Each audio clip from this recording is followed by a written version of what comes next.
Bapak, Selamat pagi. perkenalkan saya Santi Herlanda. Saya dari kampus STKIP Pusat Data Peristiwa Sintang. Di sini saya ingin mewawancarai Bapak. Jadi di sini itu kami memenuhi tugas mata kuliah yaitu keterampilan berbicara interpersonal. Jadi kami mengambil tema yaitu tentang keamanan umum. Jadi Pak, saya menyiapkan 6 pertanyaan itu menggunakan rumus 5W1H.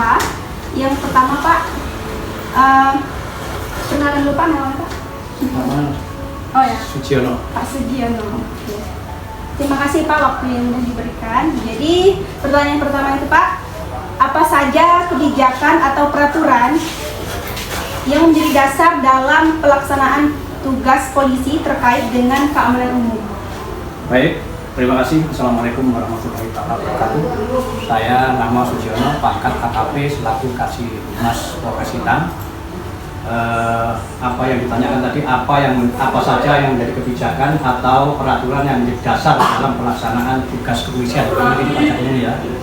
Jadi yang menjadi dasar dan pijakan dan dasar hukumnya untuk melaksanakan tugas-tugas kepolisian yaitu berdasarkan Undang-Undang Kepolisian Nomor 2 Tahun 2002 tentang tugas pokok kepolisian, yaitu diantaranya sebagai pengayom, pelindung, melakukan penegakan hukum. Salah satunya itu di antaranya 3 itu adalah tugas pokok yang menjadi Polri, yaitu sebagai pelayan, pengayom, pelindung, dan penegakan hukum.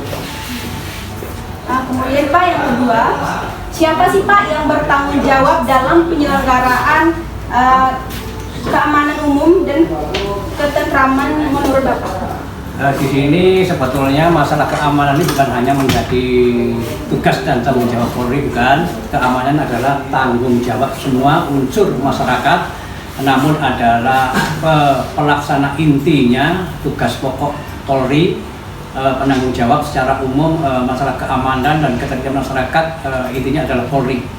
Jadi Polri itu dalam bertanggung jawab secara tugas umumnya dirinya banyak diemban oleh fungsi sabara yang melaksanakan tugas umum, yaitu melaksanakan patroli, di mana pelaksanaan tugas patroli di tempat-tempat umum yang dianggap rawan yang akan menimbulkan kamtipmas yang tidak kondusif, seperti tempat-tempat umum sepertinya pasar, tempat-tempat pelayanan publik, bank misalnya, kantor-kantor PLN itu yang menjadi pelayanan publik yang sangat vital, itu yang menjadi tugas utama untuk memberikan pengamanan. Jadi polisi itu lebih bertugas itu kan Pak untuk mengalami peraturan dalam masyarakat itu kan kayak keamanan, tapi masyarakat juga ikut mengayominya itu kan Pak. Ini perlu partisipasi dari masyarakat. Di depan tadi sudah saya sampaikan bahwa masalah keamanan ini bukan hanya tanggung jawab polisi semata, tapi ini adalah merupakan tanggung jawab kita semua. Namun titik sentral yang utama penanggung jawab masalah keamanan dan ketertiban adalah polisi. Yang ketiga itu, kapan sih biasanya polisi menjalankan tugas mereka untuk melakukan keamanan umum, dan apakah ada jadwal yang sudah ditentukan dari staf-stafnya itu Pak? Pada prinsipnya polisi itu melaksanakan tugas pengamanan 1 kali 24 jam.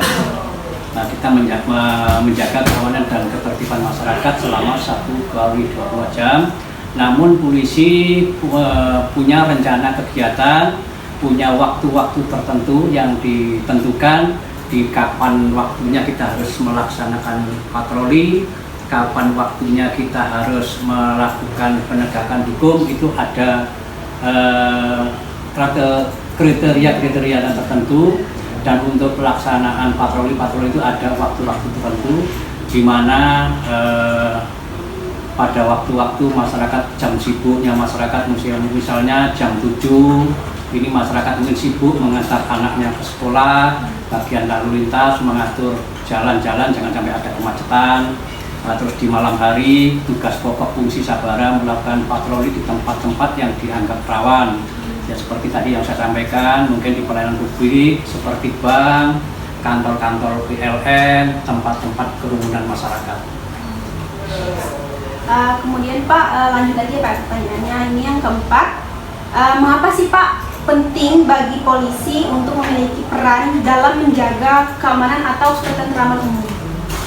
Polisi punya tanggung jawab yang diamanahkan oleh undang-undang, dan itu harus dilaksanakan, bahwa polisi harus menjamin ketentraman masyarakat dari gangguan-gangguan Kamtibmas yang menimbulkan keresahan di masyarakat. Terima kasih Pak jawabannya. Kemudian Pak, yang kelima itu biasanya Pak, di mana sih lokasi untuk pelaksanaan tugas polisi dalam menjaga keamanan atau ketentraman umum? Tempat-tempatnya ya. Tadi sudah saya sampaikan, yaitu tempat-tempat umum yang dianggap akan adanya rawan gangguan Kamtibmas, seperti pasar, itu kan tempat bertemunya publik. Di situ banyak mengundang kerawanan, seperti mungkin copet, tindak pidana yang lain, terus kantor-kantor PLN, Pertamina, itu yang perlu kehadiran keamanan, karena itu adalah objek-objek vital yang menyangkut kepentingan masyarakat umum yang perlu diamankan. Terima kasih Pak. Kemudian yang terakhir Pak, pertanyaan dari kami itu, bagaimana sih Pak prosedur atau langkah-langkah yang diambil oleh polisi ketika menghadapi situasi yang mengancam keamanan atau ketertiban publik? Di sini Polri punya kegiatan-kegiatan atau tugas, yaitu yang dibagi-bagi seperti preventif. Di situ kan kita sebelum terjadinya gangguan, kita sudah ada fungsi Bimas, itu memberikan penyuluhan. Apabila sudah terjadi, nanti fungsi Sabara turun melaksanakan pengamanan di tempat-tempat yang dianggap rawan. Ya seperti tadi saya sampaikan, mungkin ada kerumunan masyarakat di situ, di tempat-tempat umum, ya, tapi yang saya sebutkan seperti pasar, pelayanan publik seperti bank, terus di objek-objek vital yang lainnya. Oke. Jadi fungsi data langkah-langkah dari polisi itu bukan hanya maksudnya itu Pak, kegiatannya kan bukan hanya humas itu Pak yang bertindak, tapi apakah dari tugas atau polisi lain bisa ikut juga gitu Pak? Jadi adik jangan salah, di sini fungsi humas itu hanya menyampaikan informasi kepada masyarakat. Cuma di kepolisian ini banyak fungsi-fungsi yang saling keterkaitan. Di sini ada fungsi intelijen, ada fungsi Bimas, ada fungsi reserse, ada fungsi Sabara, terus ada macam fungsi humas sendiri. Nah, kalau macam intel itu tugasnya melakukan deteksi dini sebelum ada permasalahan timbul.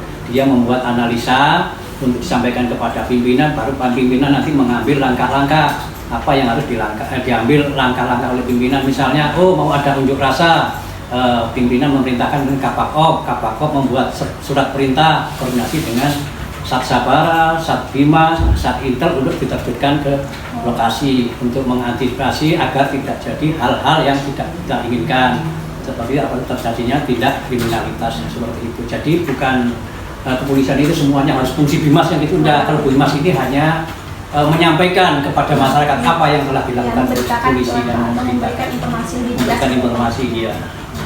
Terima kasih ya Pak ya atas jawabannya dan waktunya yang Bapak berikan. Mungkin hanya ini Pak pertanyaan yang dapat kami berikan.